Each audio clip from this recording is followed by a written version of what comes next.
वो शख्स वैसे अपना तमाम तर एतमाद तो सहाफ़ियों के अंदर से खो ही चुका है, क्योंकि अब कोई भी सहाफ़ियों की बात मानने को तैयार नहीं, कोई सहाफ़ी नहीं, इवन पार्टी के अपने लोग भी इस बंदे की बात मानने को तैयार नहीं, क्योंकि ये झूठी खबरें फैलाने के अंदर ये माहिर आदमी है। आप ये एक स्कीम देखिए कि क्या तरीकाकार है। इसमें चैट में लिखा हुआ है कि ये मैं ऑफ द रिकॉर्ड बात कर रहा हूँ, पिक्चर अभी बाकी है। आप आगे आगे देखिए तो सियासत के अंदर भी क्या होता है।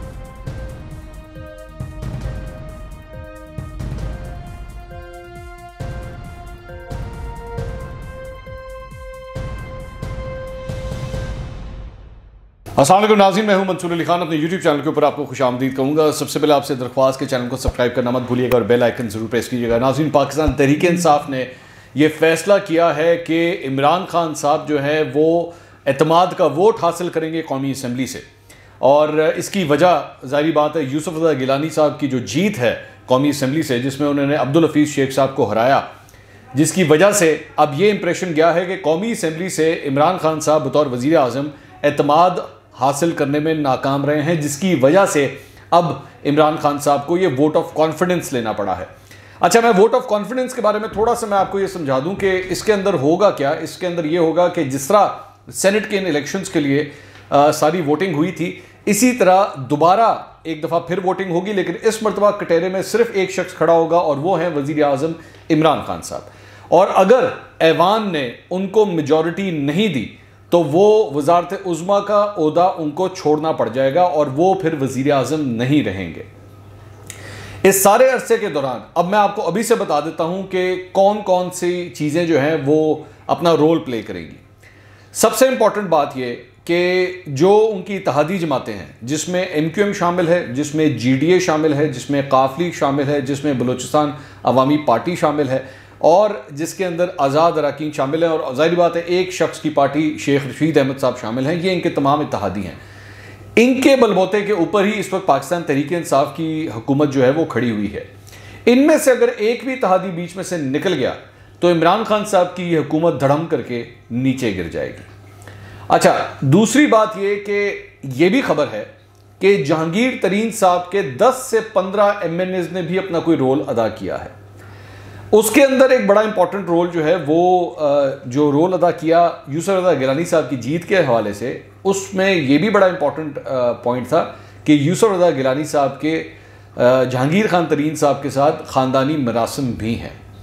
जहांगीर तरीन साहब जो है उनके साथ अब्दुल हफीज़ शेख साहब ने भी रब्ता किया था और उनसे ये कहा था कि मामलात को तय करें और आप अपना रोल प्ले करें, लेकिन लगता इस तरह ही है कि जहांगीर तरीन साहब ने जो है फिर भी यही फैसला किया कि नहीं, मेरे लोग जो हैं वो अब तहरीक इंसाफ को वोट नहीं करेंगे।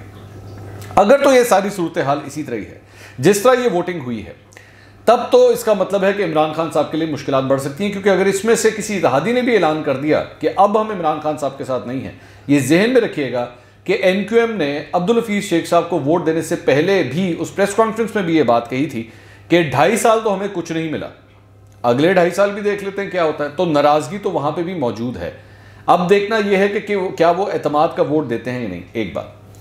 दूसरी बात यह है कि एस्टैब्लिशमेंट का अब क्या रोल होगा। क्या एस्टैब्लिशमेंट अभी भी इमरान खान साहब के साथ खड़ी हुई है? क्या एस्टैब्लिशमेंट जो है वो अभी भी इन इत्तेहादियों के ऊपर जो है वो किसी किस्म का जोर चलाती है या नहीं चलाती, कि क्या ये इत्तेहादी अभी भी इमरान खान साहब के साथ खड़े रहें?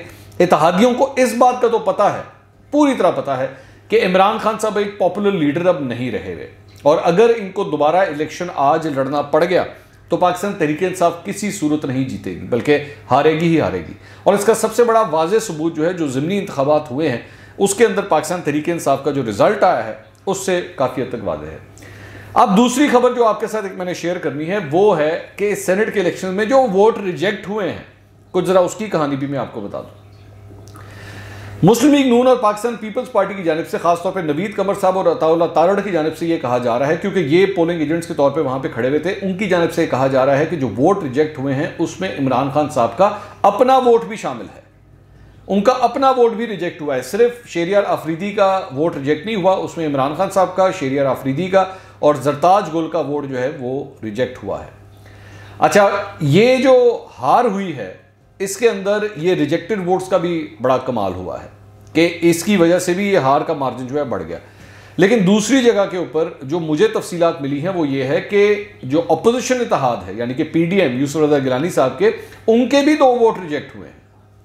और उनके वोट्स के ऊपर भी जो है वो कुछ निशानात बनाए गए थे, जिसकी वजह से वो 2 वोट भी वहाँ से भी रिजेक्ट हुए हैं।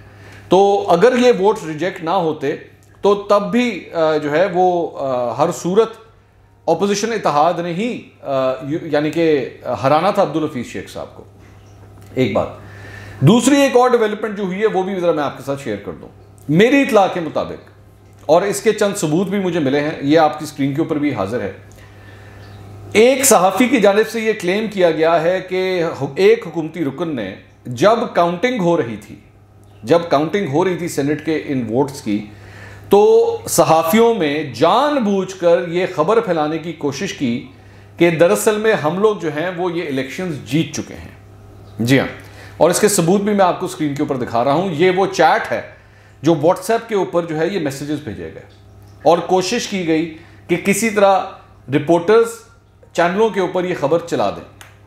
अच्छा, आप ये जानते होंगे, अगर आप ये वीडियो देख रहे हैं तो चंद दिन, मैं नाम इसलिए नहीं ले रहा क्योंकि मैं चाहता हूं कि हुकूमत खुद इसकी जरा तहकीकात करे कि ये सहाफ़ियों को दरअसल में गलत फीडिंग करता कौन है और कौन सहाफ़ियों को बेवकूफ़ बनाने की कोशिश करता है, और उनमें से चंद बन भी जाते हैं। काली भेड़ एक ही है इस पूरे मामले के अंदर। अब मैं ये चाहूंगा कि हुकूमत खुद इसकी तहकीकात करे कि किसने ये हरकत की थी इस तरह की खबर फैलाने की।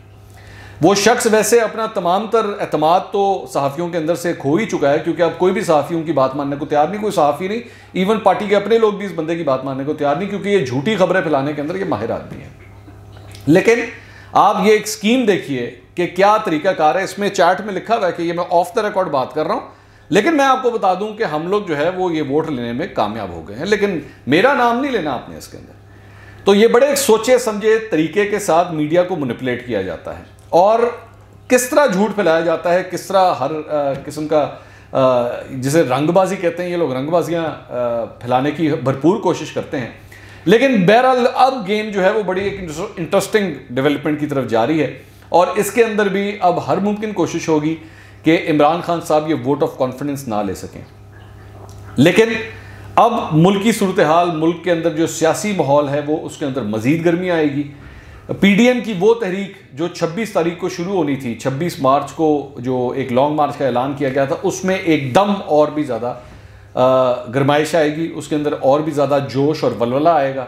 ऑपोजिशन की इस जीत के बाद वो तहरीक, पीडीएम की वो तहरीक जिसमें ये कह रहे थे कि जी पीडीएम अब रही नहीं है, पीडीएम बिल्कुल ख़त्म हो गई है, हम नून में से शीन को अलग कर देंगे और ये नून कुछ रही नहीं है, इनकी सियासत ख़त्म हो चुकी है, चाहे मरीम नवाज़ हो चाहे नवाज़ शरीफ हो। लेकिन हकीकत ये है कि नवाज़ शरीफ ने लंदन में बैठ के भी आपको यहाँ पे हरा दिया, आसिफ अली जरदारी को आपने जेल में डाला, इस दोनों पार्टियों के साथ हर मुमकिन आपने इनके ऊपर इल्ज़ामात लगाए, इनके खिलाफ पता नहीं कितने केसेस खोले, लेकिन हकीकत यह है कि एक असेंबली के ऐवान को आप नहीं संभाल सके।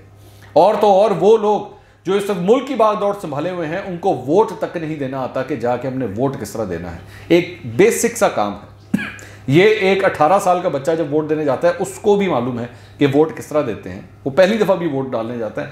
इन लोगों को 22-22, 25-25 साल हो गए सियासत करते हुए, लेकिन ये लोग वोट तक नहीं डालने देते। इनको समझ नहीं आती कि वोट डालना किस तरह है। दूसरी बात ये, 1 मिनट के लिए भी ये नहीं देखेंगे कि हमने कितने गलत फैसले किए हैं।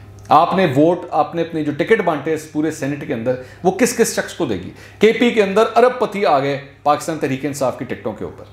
पाकिस्तान तहरीक इंसाफ ने बलूचिस्तान के अंदर किसको जाके टिकट दिया? पाकिस्तान तहरीक इंसाफ ने जाके फैसल वाडा जैसे बंदे को टिकट दिया, जिसके ऊपर नाअहली की तलवार अभी भी लटक रही है।